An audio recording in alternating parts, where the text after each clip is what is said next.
Let's do a quick sector overview for this week, April 25th. Right now I have the Dow Jones up. Dow Jones on the weekly printed an outside bar.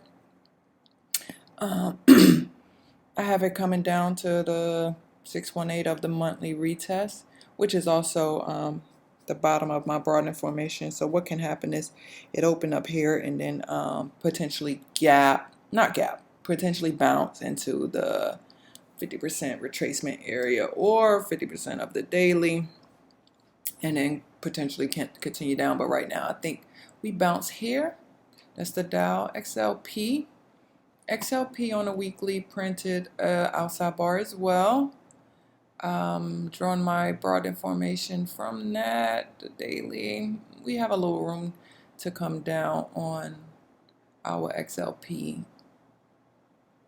So this one could come down to the bottom of the broad formation or to retest the 50% of the last week, 2 weeks ago candle.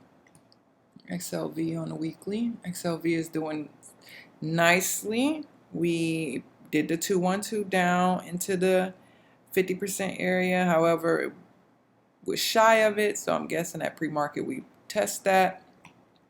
So what we want to do on XLV is see if it can hold the 131.86 or 132 and see if we can start to create a reversal pattern. If not, because it's back into this broadening formation, this is in danger of making an outside bar if it don't hold this level, but it should. We just got to keep a watch on it. It also has a gap up here as well that I'll stretch over.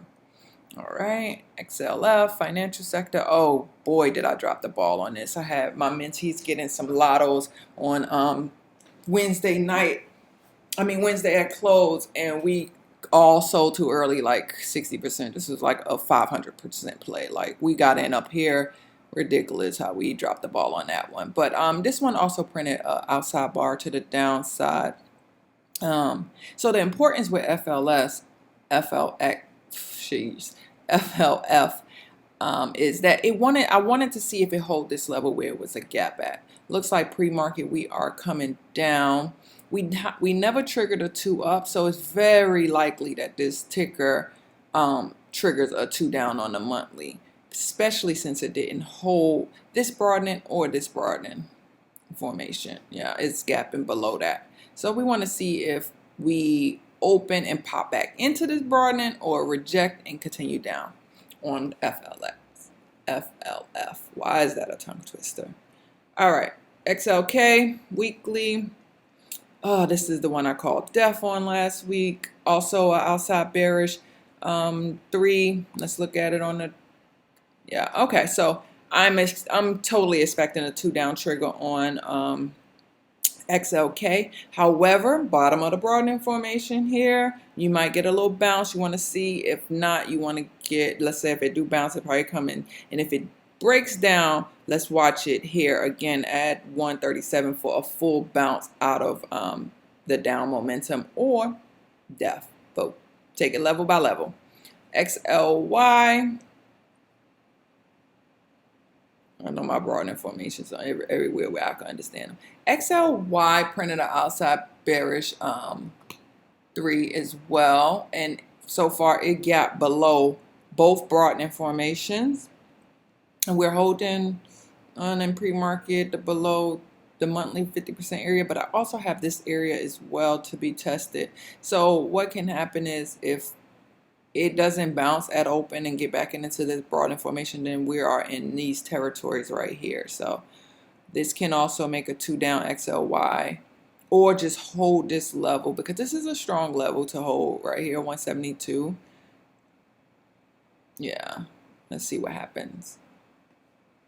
XLE also printed outside. We had like 1 trillion outside bars.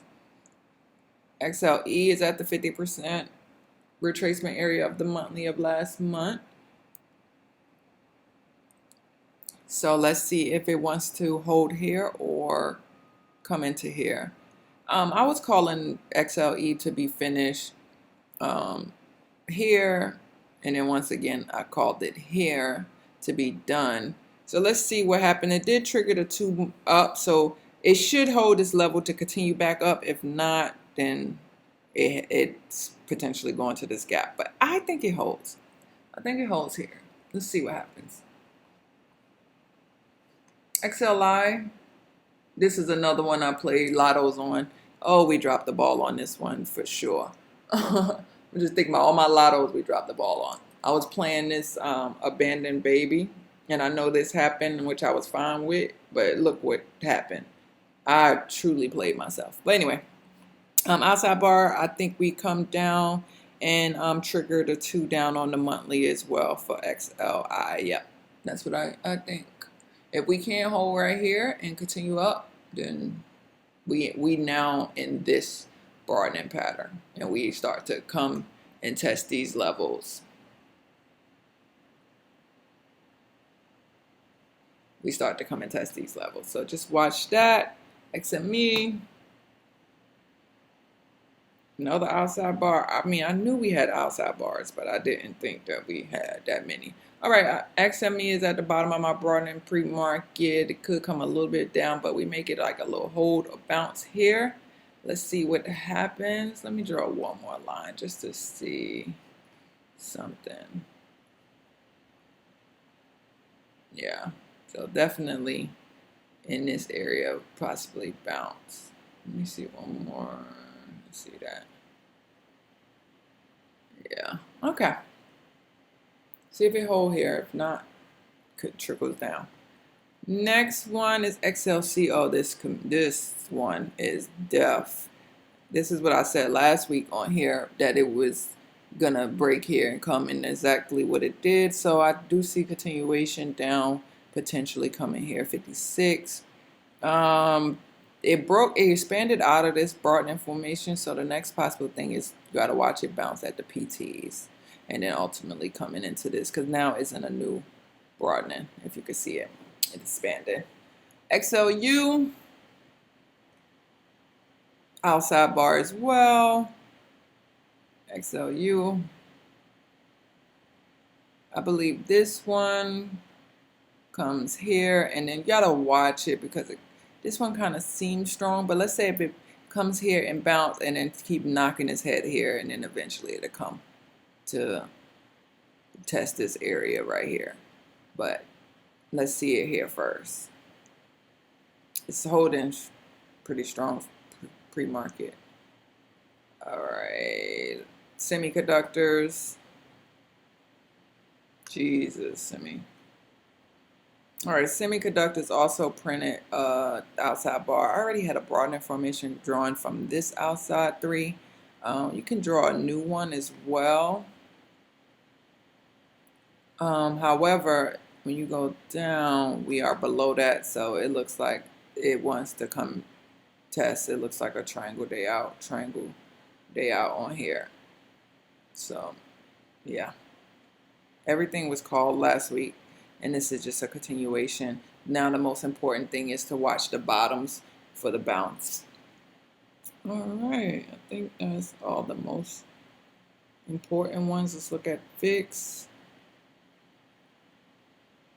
VIX is, look at that at the top. I have a few broad informations on VIX, but ultimately this was the line in the sand one right here. So it's there right now. It rejected the 618. Let's see if we can get some rejection and continuation down, and then that would allow SPY to rally up or a relief bounce. But however, right now we triggered a 2 up on a weekly, another outside bar printed last week on this ticker. Now daily 2 up. So let's see what happens. I'll be watching this one closely. UVXY, same thing. We at the top of, I have a lot of broadenings on here, but same thing. We at the top of this one, and then ultimately this one. But it can ride this up to this level, especially with this kind of double bottom action, which I wouldn't really. I just go off my broadenings, but yeah. QQQ is really looking like death. So it expanded out of this one, which has been, yeah, as you can see, this consolidation happening. So now we have expansion out of it. We chose a side and we're going down. So now we're at the first PT pre-market. I expect QQQ to potentially print a 2 down sometime this week.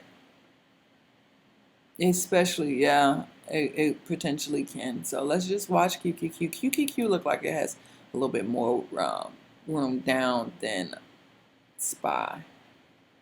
Let me expand this really quick. All right, SPY. All right, so SPY is already at the 50% on pre-market, 50% yearly, 421. We was there one time before and broke below it twice, but then we had a huge bounce off of it. So we're back here again. Well, we was 1, 2, 3, 3 times. So we're back here again at the 50% of the yearly. I'm thinking we bounce here for a little bit, retest some levels, maybe the daily. I don't know if we get as far as the 50 yet. I gotta see it. But eventually it looks like we can potentially trigger a 2 down on SPY, but we only have a couple of days left.